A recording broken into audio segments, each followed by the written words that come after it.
Hi, welcome to UTV Guna. I got Sarah with me. Really disappointing result and performance from us today, losing to Newcastle 2-0. Your thoughts on the game?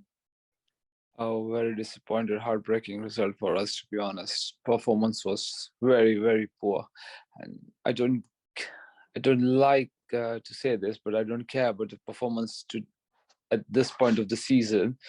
But I don't think we deserved anything from the game today. We couldn't put like 5, 6 passes together. We were nowhere near a match for Newcastle today. And we were the team who were playing for the Champions League, right? And to say this, that we were not a match for the team 14th in the league, says it all, right?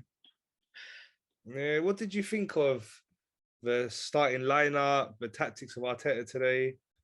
The lineup was fine. I think when we started the game, it was fine because Smith Rowe and Tavares, that was the only possible option for us because we had to play Tomiyasu against Saint Maximin because we didn't have an option. We couldn't have played Cedric there from the start of the game. So I don't think there was any other option, and we needed someone to keep the ball. But Martinelli, when he came on, he gave us something, but then we considered the goal right away. And yeah, I think we tried to play it slowly. We tried to manage the tempo, but Newcastle's physicality and their intensity, the way they pressed us, we just couldn't keep the hold of the ball. I don't know what to I say. think when we know it's a must-win game like that, and I understand it's difficult, we're away from home. Do you think we should have just gone an all-out attack? You know, we seem to be very cautious, a lot of sideways passes. Just said we couldn't really string too many passes together, but should we have gone for it more earlier?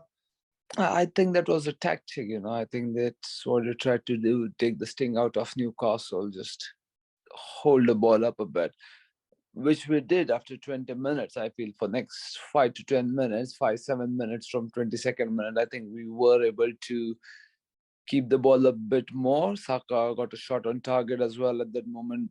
We got some corners as well. But then again, we couldn't keep it up. I mean, second half, we should have gone all out for it. Not from the word go, I would say, because we still a 1-0 win would have been okay for us, right? But second half, after we conceded, at least we should have gone all out. Pepe, when he came on, what was he playing? I don't know what he did. I mean, It was awful. we should give him for free. It was awful. I don't know what he was doing. I don't know. We are playing for our lives, and he was just giving the sideways passes. And one ball was so short for Xhaka. I think Ben White was 2-on-1, right? And Ramsdale did a save. I don't know what he was trying.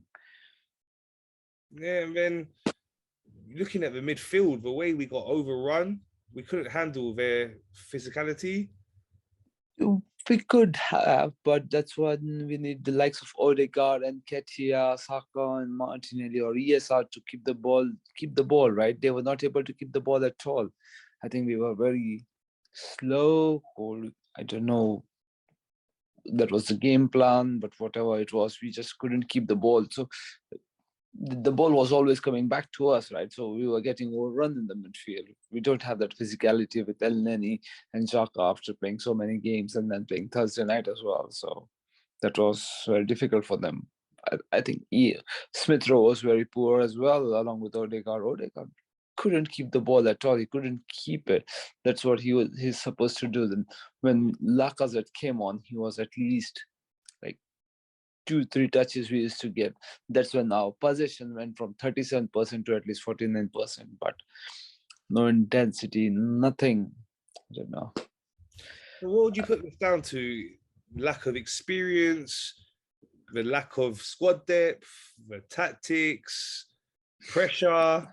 You know, it's difficult obviously to put it down to one thing, but what do you think this is down to?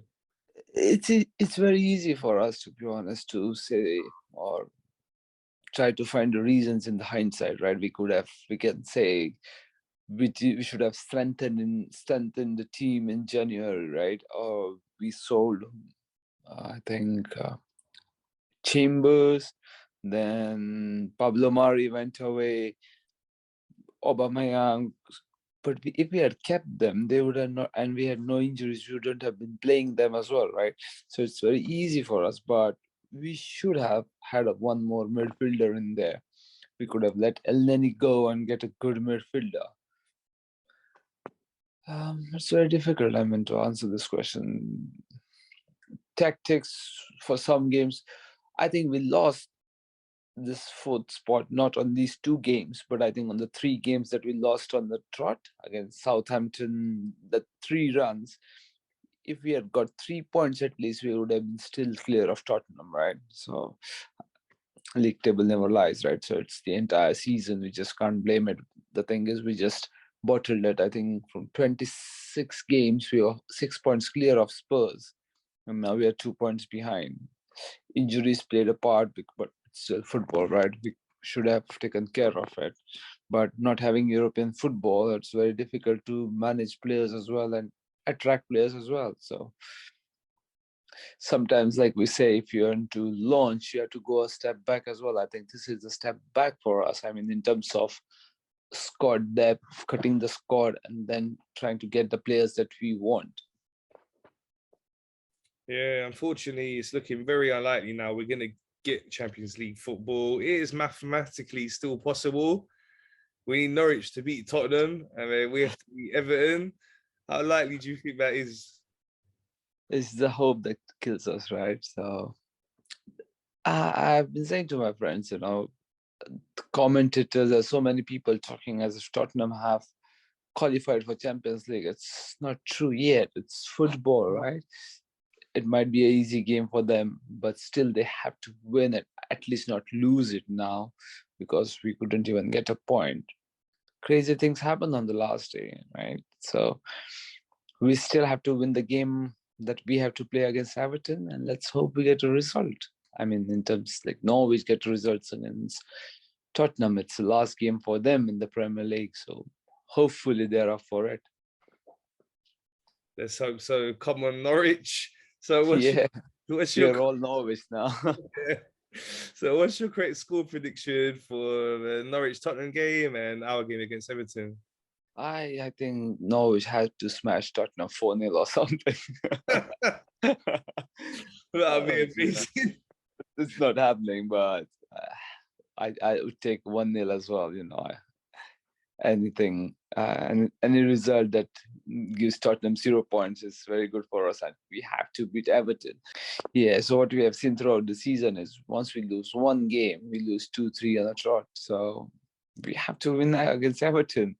If we don't win against Everton and say Tottenham lose against Norwich, that should be very difficult again. So we have to win the game that we have to play. Let's see. I'm disappointed. I'm not angry as such, because I think I can see progress within the team. I can see where we are going. I was saying we'll see how it goes, the result, if hopefully it goes. Whatever I said today has gone right. I said to my friends that we won't win today and Tottenham will bottle against Norwich. Let's see it happens. I hope it happens.